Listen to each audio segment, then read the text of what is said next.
Good evening, everyone, and welcome. My name is Irina Kostko, and I am president of McGill Women's Alumni Association. It is my pleasure to welcome you today to MWAA Muriel Roscoe Lecture. As you probably know, every woman who has graduated from McGill University is a member of the McGill Women's Alumni Association. For the past 130 years, MWAA has been engaged with fellow graduates through philanthropy, events, and activism. You probably know that MWAA has an endowment fund, and it allows us to award about $60,000 every year in scholarships to female students of McGill University. This year, I want to emphasize that MWAA is very grateful to everyone who helped us to raise funds for MWAA 130th Anniversary Scholarship for McGill female students who will be studying in STEM sector. That means science, technology, engineering, and mathematics. Thank you very much for your contributions. In addition to supporting current students, we also hold various events. And we hold today Muriel Roscoe Lecture. This lecture is usually organized around March 8th, the International Women's Day, which we celebrate today. And my warmest congratulations to you all. This evening, we are delighted to host a discussion about Indigenous women. And before our keynote speaker presents, I'd like to introduce the chair of today's event, Gawher Atif. Gawher Atif acquired a bachelor degree at McGill University in anthropology in 1981. She dedicated to feeding the world. She is very dedicated to feeding the world, and she launched her career in international development in 1982. She was a project officer with Oxfam and a researcher at the American University at Cairo Desert Center. At the same time, she completed a Master's of Arts in Sociology. Gawher has served 3 decades at the United Nations, including 25 years at the World Food Programme. She spearheaded programs directed to alleviating the suffering of the most vulnerable people across the globe, improving the health and nutrition, and increasing the economic empowerment of women. Gawher held leadership positions in Africa, across the Middle East, and at United Nations headquarters.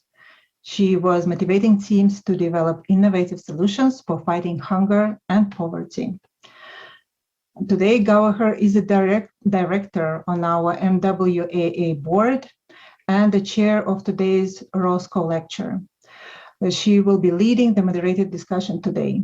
Please welcome Gawher Atif. Thank you very much. Thank you so much, Irina. Good evening, everyone near and far. It's a great honor to be here with you tonight on behalf of the McGill Women's Alumni Association and to introduce Dr. Miriam Wallet Abubakrin, the 2022 Muriel Roscoe Lecturer. This year's lecture is on Indigenous women and the 2030 Agenda for Sustainable Development. Dr. Abubakrin is Tuareg from Timbuktu, Mali. She has a multidisciplinary background in medicine, humanitarian studies, and education.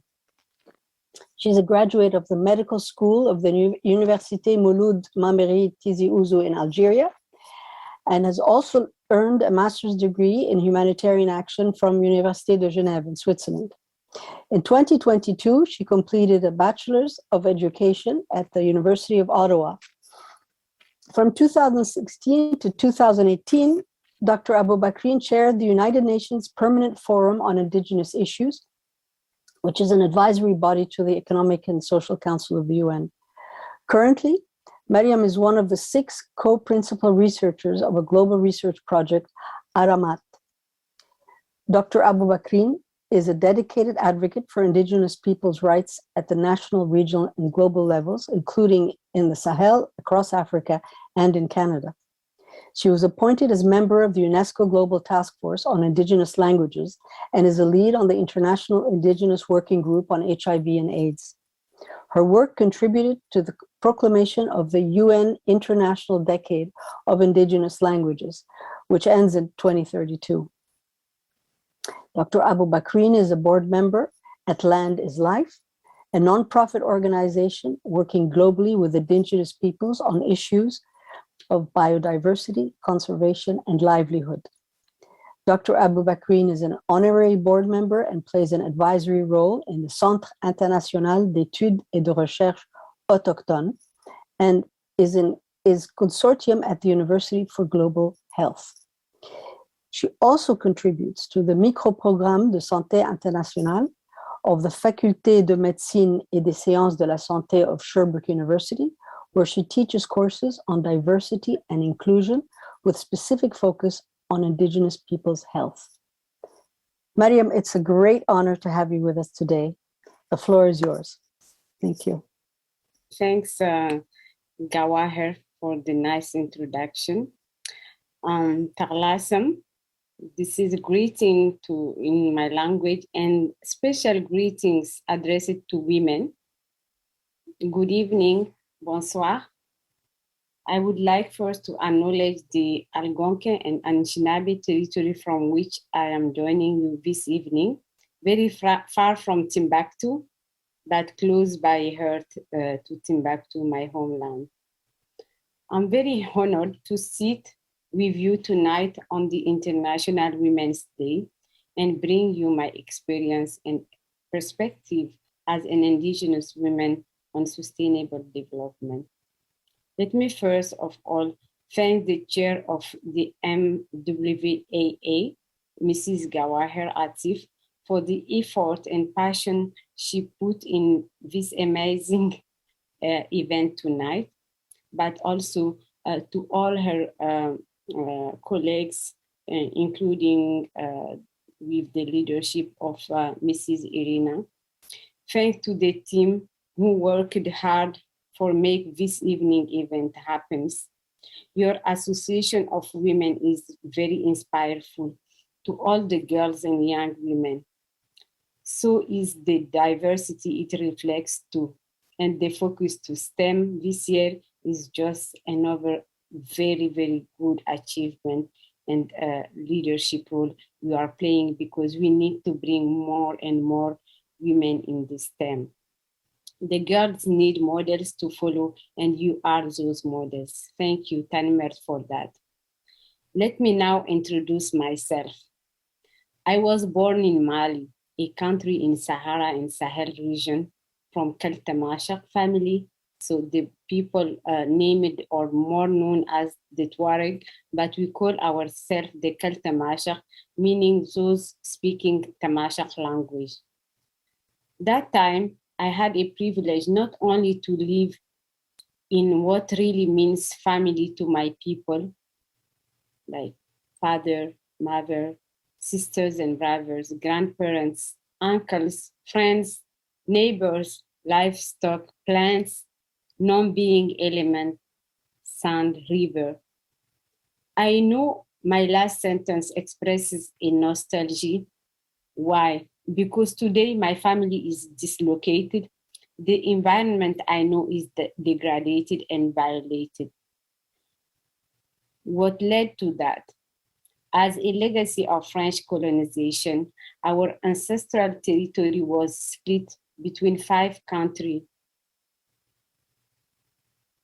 My people, the Kaltamashak, becomes then minorities in the new state inherited from colonization. Algeria, Burkina Faso, Libya, Mali, and Niger. Our way of governance is destroyed.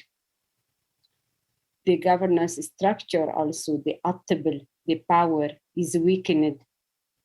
The Amanokal or Imanokal and the chiefs are also weakened and don't have any meaningful role. The women, due to their ancestral role in our communities and central role, had a very privileged place.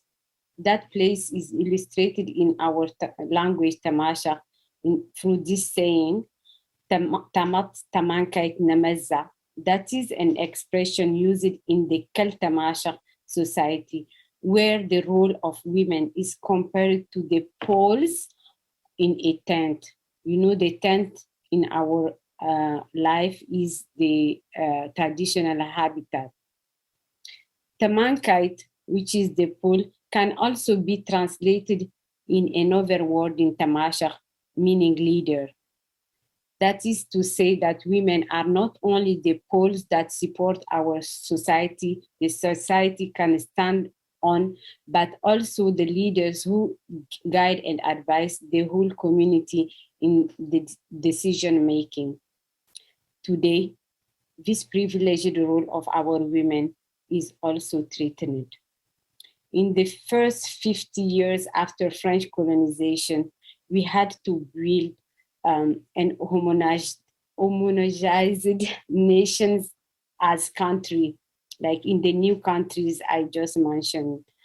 Then in the last decade, to that menace is added new Islamization, because we are in majority Muslim people, only around 10% in our region people are not Muslim, but we are now facing and imposing a new Islam that is really out of the Islam we knew, accompanied by a super militarization, different kind of traffics, including human and drug trafficking on the territory we identify ourselves to, the land we are part of, and which play a unique role in our spiritual, emotional, mental, and physical health.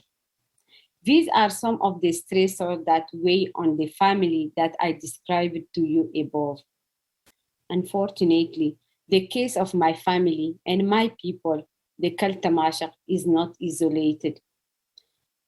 As a member of the UN Permanent Forum on Indigenous Issues, I had a privilege to meet with thousands of Indigenous peoples across the 7 socio-cultural regions that are Africa, Asia, Arctic, Latin America and Caribbean, North America, Pacific, Central and Central Europe, Russian Federation, Central Asia, and Transcaucasia.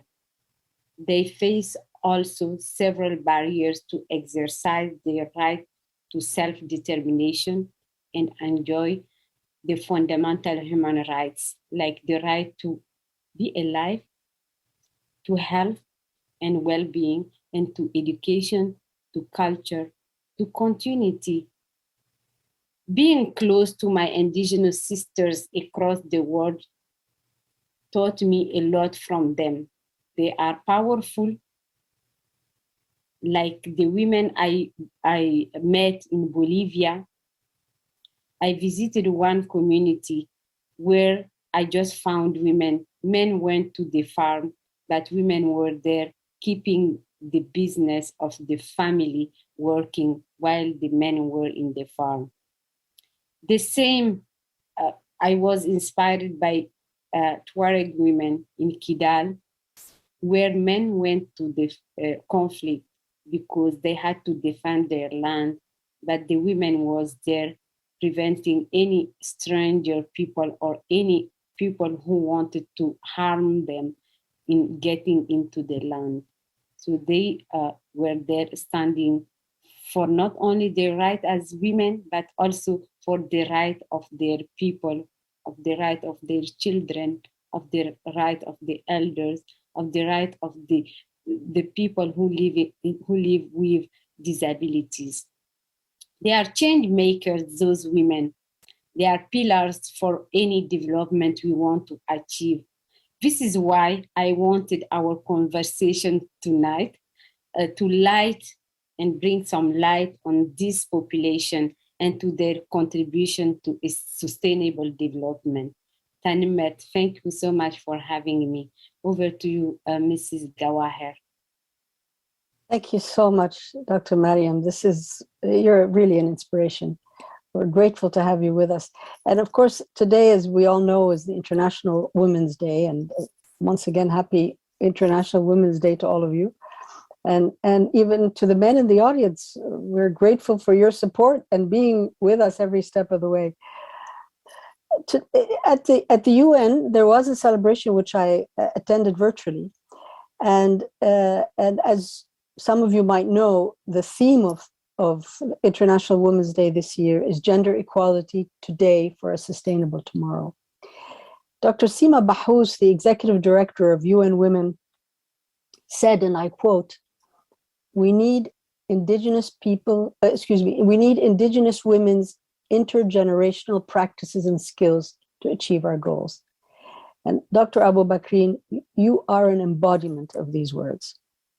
I'm in awe of the important work that you do, and what a colossal task. Before we proceed to questions from the audience, let me ask you a couple of questions. Tell us something about you, how it all started. From the ancient city of Timbuktu in West Africa, you decided to go out to the world and work on the vital issues of the indigenous peoples. What are your thoughts looking back? Over to you. Thank you, Tanimet, Mrs. Gawaher. First of all, allow me to acknowledge the words from the Executive Director of UN Women, Mrs. Bahous, and reflect on them. The indigenous women have ancestral knowledges transmitted from generation to generation to boys and girls. For example, most of the babies learn their first word from their mother, even at an intrauterine stage of their lives. This is why it is called mother tongue. So we learn our first word with our mom, from our mom, who talk to us, and they transmit us a knowledge through that, our language, which is more than a mean to transmit information, or it's more than that, it has knowledge and over embodied wisdom. In my own community, our writing system or alphabet, the Tifina, is taught by women to the kids. The same for the foundation of our code of conduct, named Ashak, is introduced by the women to the kids. There is also a specific part of knowledge transmitted from women to girls and women. For example, in my own community, they tell the way to make food, to conserve food, to harvest food, is to make medicine, to learn medicine, and other healing practices are the domain of girls and women. But as I mentioned in my opening remarks, the structure of our family are disrupted today. This is true for Tuareg peoples in the Sahel and Sahara region, but also for the Batwa peoples in the equatorial forest in Central and East Africa, but also to the First Nations, Métis and Inuit here in Canada. In the case of my own people, the land I identify myself to is currently under a complex crisis and multiple occupations. Unfortunately, as I said previously, this began since the colonization of that part of Africa by the French colonizers. In the post-colonial states, we found ourselves, the Tuareg, as minorities, marginalized, without any right to self-determination as people. This led to several conflicts between the Keltamashar people and the states, Mali, Niger, Burkina Faso, Algeria, but more focused in Mali and Niger. During the second conflict in Mali, between the Tuareg and the Mali. My family was dislocated. We lost several members of our community, including my uncle, who was killed before all of us. We had to flee as refugees, leaving all what we have and that define us: the land, the rivers, the friends, the neighbors, the animals. We had to rebuild all. We had to heal ourselves, to be resilient, to continue to find a meaning to our journey in this world. I saw a lot of solidarity sharing among community members. I am very thankful to the women in my family from whom I learned a lot. I saw my mother welcoming people coming from far. I saw my sisters funding by their own a nonprofit for the fulfillment and empowerment of nomadic women. I get very early in touch with Indigenous people from all around the world at the working group on Indigenous population, which does not exist anymore. Today, it is kind of replaced by what we call the expert mechanism on the right of Indigenous peoples in Geneva. I think that's what fueled me to meet and learn from Indigenous peoples around the world. Thank you, Gawaher. Over to you. Wow, Mariam, you're touching us with your words, and thank you for sharing your personal experience, which really helps illustrate to us the struggle and the great work that you are doing to support your people and those across the globe. Let's come back to Canada for a little while. What's your experience with working with the Indigenous here, and give us some of the success stories? We want to hear success stories and positive things, and I know your vast experience can shed light on that. Thank you. Over to you. Thank you. My experience with Indigenous peoples in Canada, and more focus with women, is a long also history. As I was mentioning, the working group on Indigenous population, which was one of the first places in UN for Indigenous peoples. And when I went there very, very young, back to 1999, as an Indigenous child, actually, in Geneva, I met with Canadian Indigenous delegation. Like mostly, I was really impacted by my first meeting with Chief Wilton Littlechild from the Ermeskin community in Alberta in Treaty 6, 7, and 8. So that I saw people who were really who had a very advanced knowledge and determination, but also with a vision for the right of Indigenous peoples. So that really inspired me as an Indigenous child, and then as an Indigenous woman. But then more recently, in the last decade, I met with more Indigenous peoples from Canada and learned from them also. And I'm very grateful for their experience they shared, for all the wisdom they shared with me. And as I like to say, the life is a learning journey. I felt very privileged to meet with all of them. It is also to me a responsibility to bring back what I heard from them, because sometimes I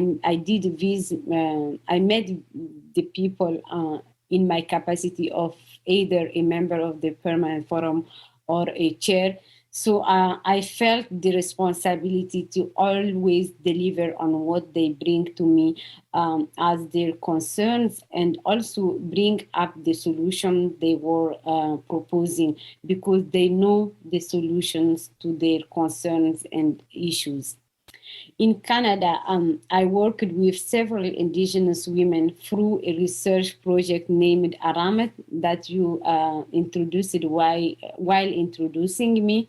So Aramat itself is a Tamashak word that encompasses the interrelation between human, animal, and environmental health and well-being. In English, it is a research project which is aiming to strengthen the health and well-being of Indigenous people through Indigenous-led conservation. But I also get in touch or working with Indigenous peoples here through the Coalition on Human Rights of Indigenous Peoples. So as I said, I'm part of different circles and also the working group on HIV and AIDS, where the leadership is global, but which was founded from Canada, from Toronto. And then I get to have more close contact and work with Indigenous women from Canada. So the takeaway from this work together and with this project, for example, the Aramat project is a unique project in its in how it is big, and which has a fully self-determination of Indigenous peoples. And it was just an application from more than 300 applications. Our project was succeeded among these seven finalist projects. Then again, with the work with the Coalition for Human Rights of Indigenous Peoples, I remember we really advocated hard for the adoption of the United Nations Declaration on the Rights of Indigenous Peoples Act here in Canada to be a law. So that was passed as a law last June. In 2021, and I remember the work we have done, and where the Indigenous women played really a leadership role. And one day, while I was in maternal leave, I think my daughter was just 1 month. I was invited by the coalition to go to in Ottawa to the Canadian Press Theater. I don't remember the exact name, but where we give the main conferences here in Ottawa, like the federal government and all these people. So we needed diversity, but also leadership of Indigenous peoples to go to speak there. And we went early in the morning at this press conference to really explain why Canada should adopt in its laws as country the United Nations Declaration on the Rights of Indigenous Peoples Act. So that is, I think, one of the milestones of the realization we had as coalition, but also as movement of Indigenous peoples across Canada also. And coming back, and this is the last story, but I know there are a lot of other stories. I don't remember all of them, but the progress of the International Working Group on HIV/AIDS also is, in my sense, a very great story, because this group of Indigenous peoples and on HIV and AIDS is really progressing. in its work. It is now we are even thinking to change our structure because it is becoming bigger, and we are now undertaking several research projects, not only across Canada from coast to coast to coast, but also in over and with over Indigenous peoples across the globe. So I think this is a history of sisterhood, but also brotherhood in Canada and with our global sisters and brothers across the globe. From Beijing Declaration to Cairo Conference on Population Development to the last Nairobi Conference on Population Development, the Indigenous women become more and more visible. They had more and more spaces for their participation to bring their voices. A lot of factors contributed to that progress. Indigenous women are organized in an international forum, the International Forum of Indigenous Women. They share experiences, they support each and other. For example, they have the Global Leadership School, which is a more than just a school. It happens yearly for a week, but it is also a space for sharing our story, bringing our knowledge together as Indigenous women. They also participate to the yearly Commission on the Status of Women, which is the big rendezvous of women across the world. There is more and more focus on their contribution there at the Commission on the Status of Women. As Indigenous women, we know we cannot work alone. Like we cannot work on only or achieve things in our silo, just among us as Indigenous women. We need to build sisterhood with other women, like your association, at local, country, regional, and global level also. We need to have partnership and alliance within international organizations, intergovernmental bodies, academic institutions, and in very diverse thematic fields, but also with funders. We have great examples of such a partnership I can share. For example, with the Indigenous Peoples' Rights Program at the Institute of Human Rights at the University of Columbia, with the leadership of our friend, Professor Elsa Stamatopoulou, who I want really to recognize tonight because she has health issues, but she was really a non-Indigenous person, a scholar who supported for a long time the Indigenous women movement. She helped us to host and co-organize several workshops at her university. So we got the space and we got the administrative and the academic support to do the work. This partnership and kind of allies is really important to advance Indigenous women's rights.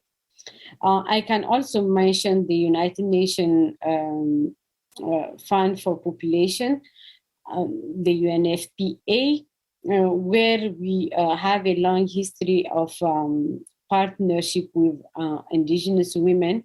That's why our visibility participation from Beijing and Cairo to Nairobi was really a great progress. We had a whole team in Nairobi as Indigenous women coming from across the globe, and we had a specific conference space that was dedicated during that conference to us, and so also to the declaration or action document that came from that conference, as well as the follow-up step to the conference.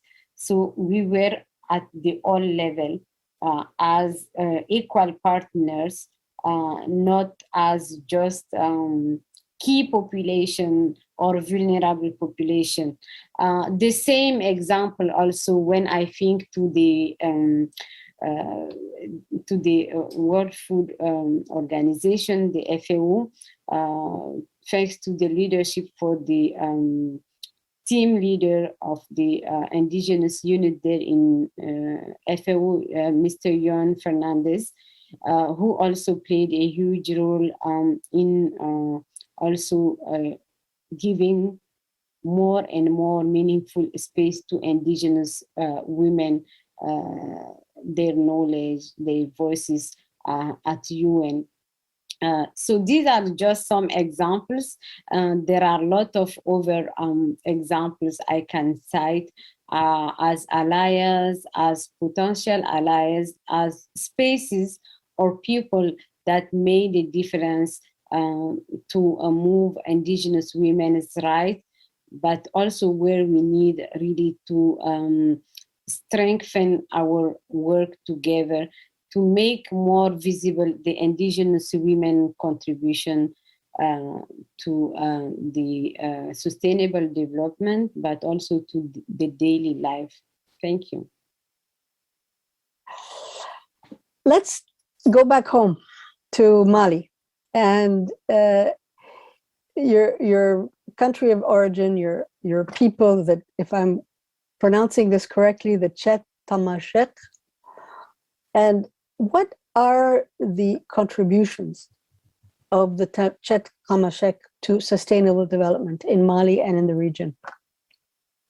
As well, what are the contributions specific to women to sustainable development? Over to you.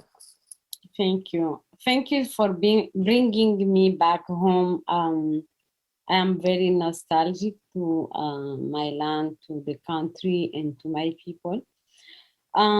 So thinking about the contribution of the Chet Tamashek means in Tamashek, my language, the Tuareg women.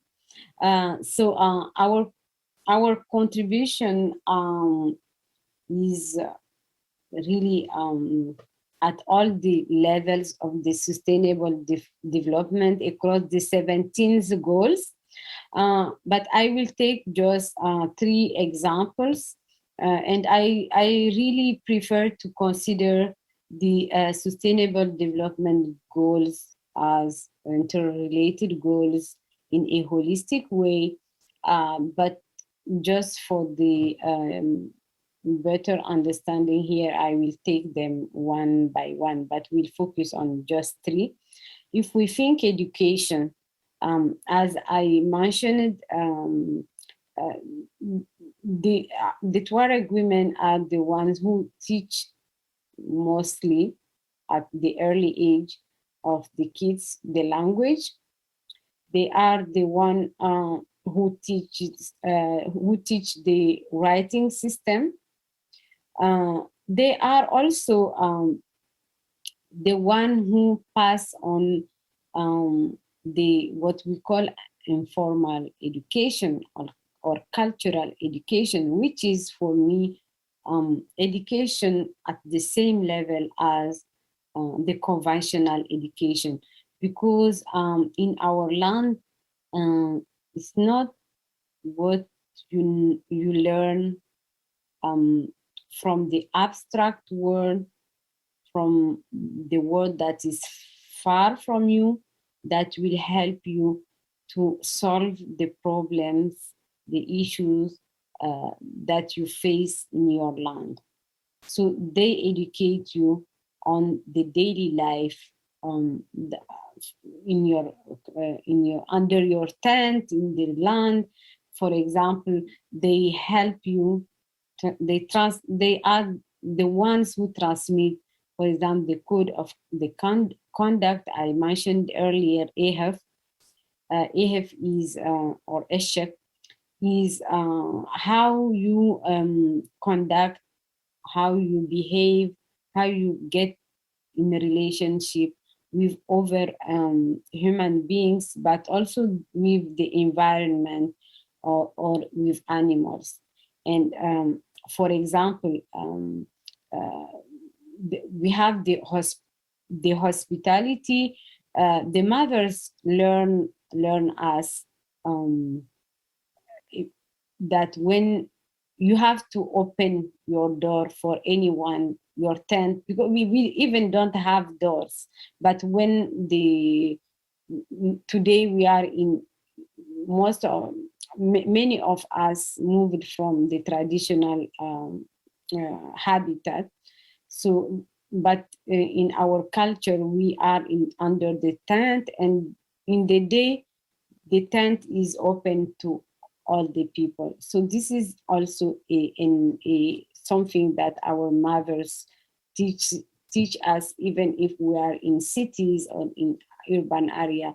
Like, you have to welcome people. And I was mentioning that my mom also passed that to me. Like, she was always welcoming people, no matter if she know them or not. If someone, she used to tell me, like, if someone come to you, that means that you have to help that person, because the person left his or her honor, his or her dignity to come to you. This is like all what someone can have, and the person come to you, so you have the responsibility to behave well and respond to the need of that person. So education, AHF, is how to conduct in life, but also this is among the humans, how we conduct also with animals, because we are the nomadic people. As I said, we really depend on our nutrition, or we say food security, on the livestock, like all the proteins, the fat, the glycerol we get, most of them comes from the animals. So the animals are a part of us. Like, we have always to think, for example, for a goat, while taking the milk, if the small ones, if her babies, I don't know the term in English, will get also, we have to care about that. So in the way we conduct with animals, we always have also to think about them, about their well-being too. The same also for the plants, because in the desert, most of the plants that are there are the acacias, different sorts of acacias. And these, when we are, they give us the, we say the shadow, l'ombre, because it's very hot there. We need to when we are not under the tent, we need to stay under these the trees to protect us from the sun. So we need them to be healthy also. Like, it's a symbiotic relation. So you will never, our mother teach us to never like take from a tree or a plant more than what you need for your basic needs. So all these are transmitted us by our mothers. When we think about health and well-being also, the mothers and the women and the elder women are the one who know the medicines, mostly the physical medicine, because this is also a bigger thematic, but most of the physical medicine is the domain of women. They know how they prepare the medicine, where to bring to look for the ingredient. Most of them come from the plants, but some of them come from animals. So they are the one who know the recipes and who also transmit them to other women, not necessarily in the same family, but for the other women.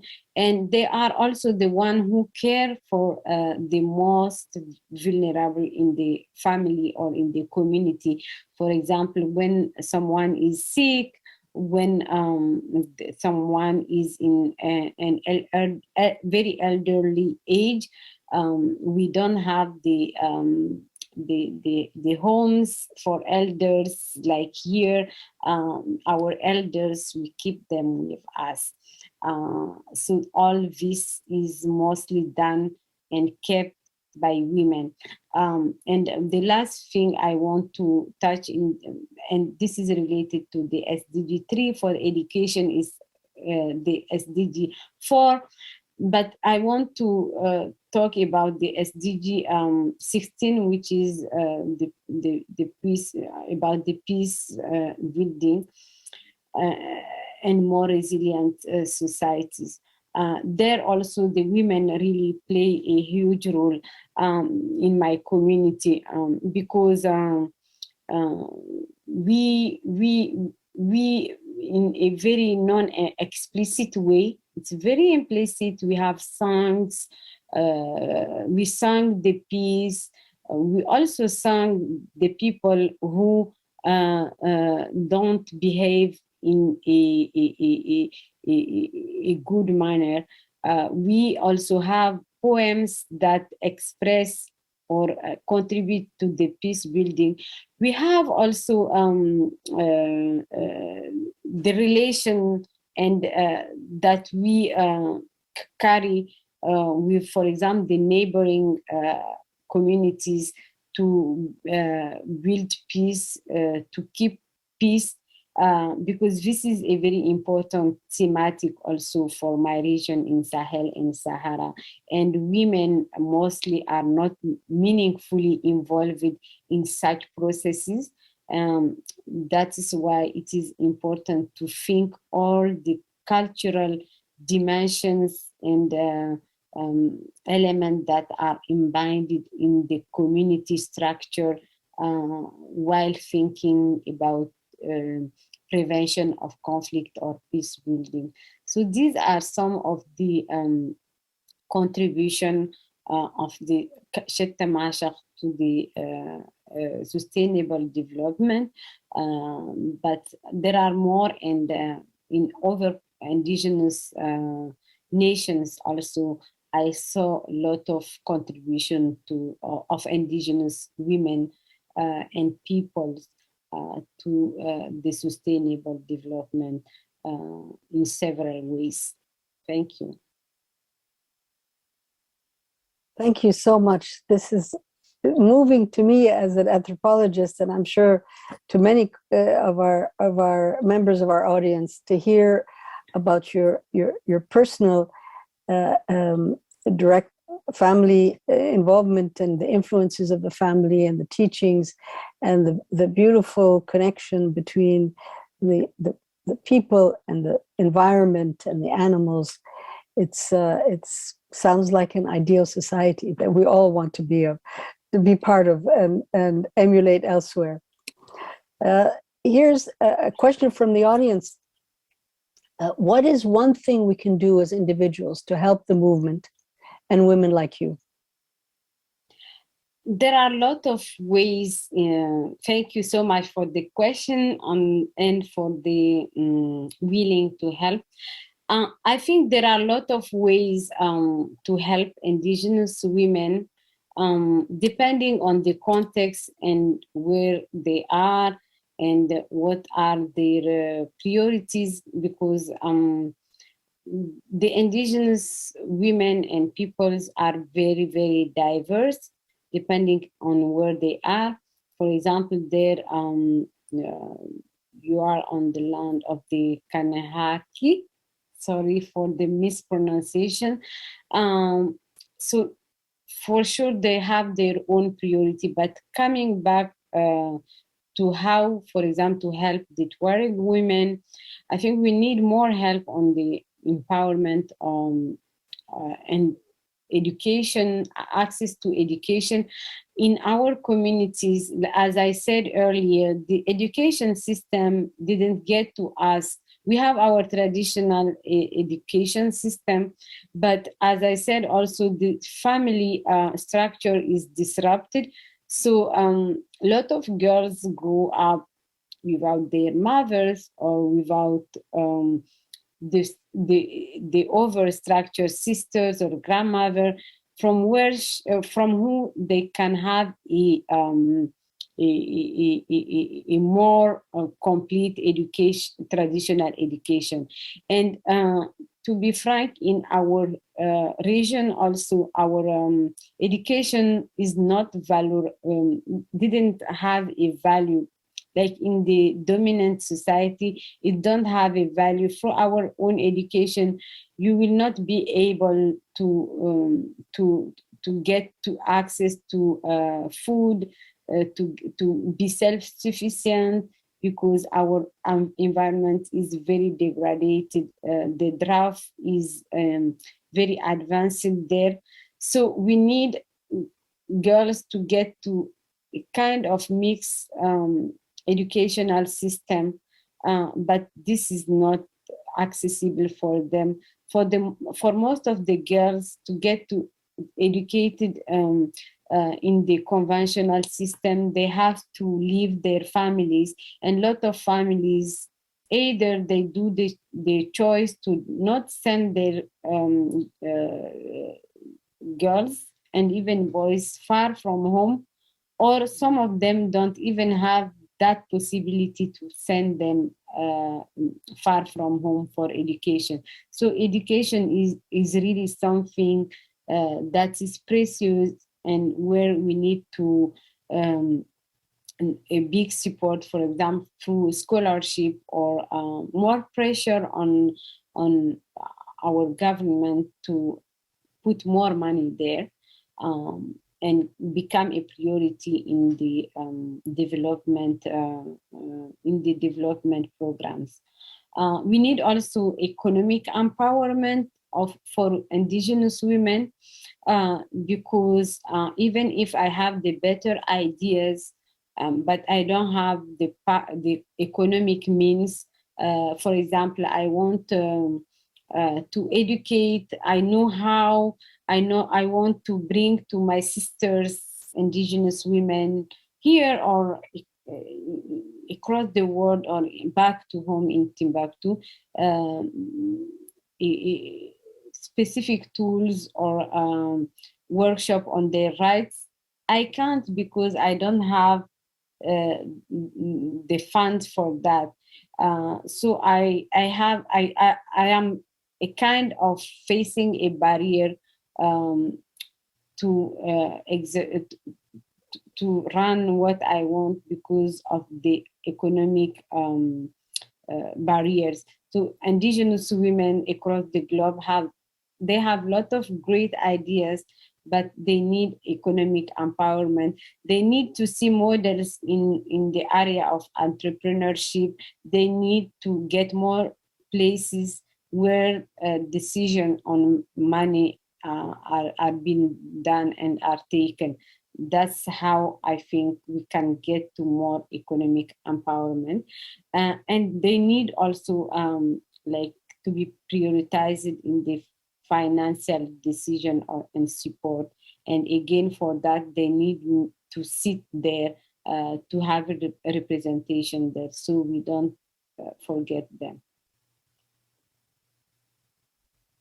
Thank you so much, Mariam. What an educated answer, and using all the themes you mentioned, one of our colleagues, Elina Bakopanos, member of the McGill Women's Alumni, underscores in block letters, she's right, education is the key.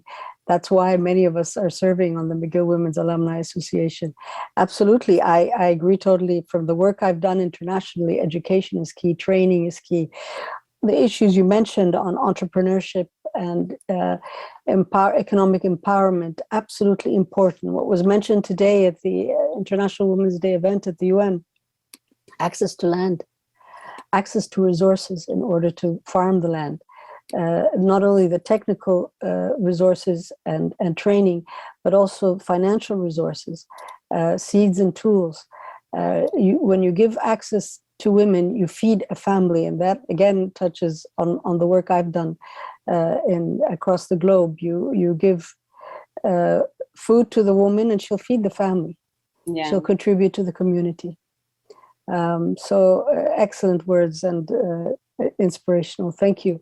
We have another question. I hope we're not abusing of your time if you give us a few more minutes. We have another question from the audience. What are some things you think the average person can do to contribute to the Sustainable Development Goals? This is a broader question that could touch on the Indigenous, but could also bring the SDGs closer to the audience in their lives and how they can contribute. Thank you.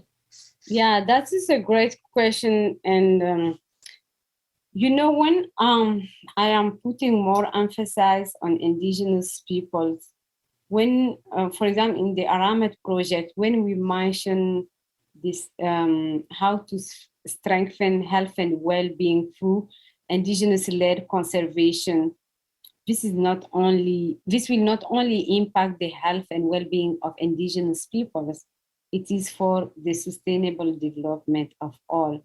It is for the health and well-being of all, because we know that we are in the same planet. We all breathe the same air, and we all face the same issues. As we see today, what is happening in the Eastern Europe is impacting us here in Canada. But we also saw that here in Canada and with the big pollutant countries, the impact is not staying here.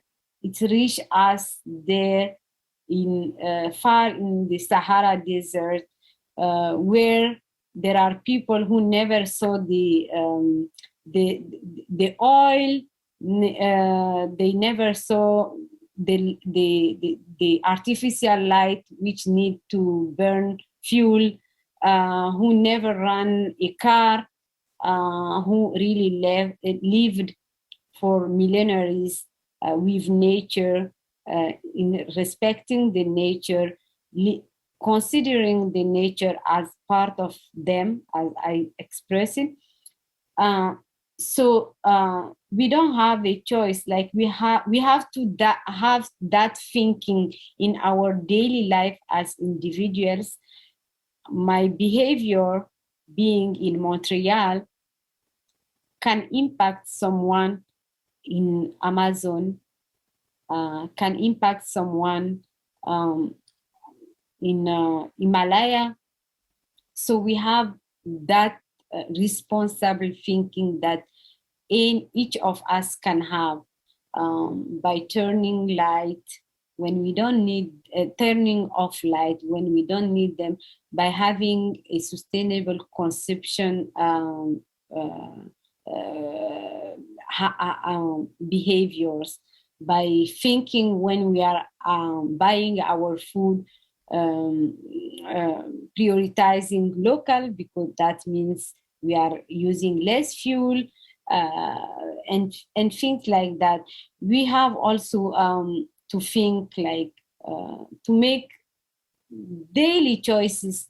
Have I to drive to the downtown if you live far from downtown, or can I take the public transportation? What it will change for me? Maybe I am saving time. but maybe I am not even saving time and my energy, but at the same time, I am protecting the planet. So this is something that we can do at our level. Another thing, as an individual, and I want to recognize your association here and these people who are friends of this association. You are well-educated women, so you all have your own networks. You have power of change, and what you do with your power, you can run informal classes to share your experiences with and to inspire girls in the STEM who will better understand how the planet works, how things work together, and they will make informed decisions on the future. So inspire people, share your experience. Some of them went around the world, like the chair, Mrs. Gawaher. So share your experience, share how some people with very small means or things in their life made bigger things. So this is for me what is impacting at the individual level, the sustainable development. This is, we can feel sometimes powerless. We say, oh, anyway, my individual contribution cannot change, but it can change, as I explained. Do your part and inspire the world around you, and feel confident about that. All of you are game changers, and you are powerful, but think about what you do with your knowledge and with your power. You've inspired so many people. They're wonderful comments. But I do want to read another comment by Eleni Bakupanos, who thanks you. And I'm going to read exactly what she wrote. Thank you so much, Mariam, for sharing your wisdom and inspiring us, as well as motivating us to do better. Stay safe and well. Beautifully said. I couldn't say it better myself. And I'm fascinated by your experience, how you touch on real tangible issues in life. And then in your last answers, grounding us in how to respect the environment and how we could do a better job respecting nature and not abusing of the resources that we have and not spoiling the planet for others and future generations. And as some of you might know, the Commission on the Status of Women, starting on the 14th of March, the theme this year is climate change in women. So you're really spot on, Mariam and other colleagues for touching on these issues and asking these questions. I'd like, before we conclude, I think we've come up to 7:05, and we don't want to abuse of your time. Mariam, would you like to say any concluding words before we end? I say final words and we close the session. Over to you. Thank you so much for having me, Mrs. Gawaher, and for the introductory words, Mrs. Irina Kosko. And I want also to thank the technical team who made this event happen and drive us through the event. I also want to support the McGill Women Alumni Association. Don't forget, you have power, you have a lot to share. Don't hesitate to go to people and to ask. And the last words I really want to leave you with is that non-action is little. Each action you may have or made can change the life of a person and also can impact the whole of humanity. And coming back to indigenous peoples, I really want to acknowledge and want you to always acknowledge the hospitality of indigenous peoples in Canada, wherever the territory you are on. I am on the Algonquin and Anishinaabe territory. We have to acknowledge what they went through to understand their struggles and to listen to them and to be willing and open to understand the message they want to bring to us, and to contribute to a common future together as Canadians, but also as citizens of the world and as children of the Mother Earth. We have the responsibility to really protect Mother Earth. She gave us everything, and we owe her everything, including, as I said, in my Tamashak way and cosmovision of viewing things, that the Mother Earth is part of our own identity. So thank you so much. Thank you. You've touched us all. From looking at the comments, thank you so much. Really, Mariam, you've educated us, you've inspired us, you've motivated us to be better people. And I thank you for all the work that you're doing. It was an honor to have you with us today. I thank you to the audience.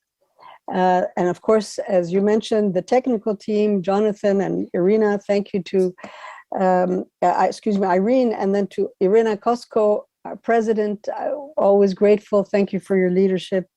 And to Kay, who's forever undying support and hard work on the McGill Women's Alumni at McGill.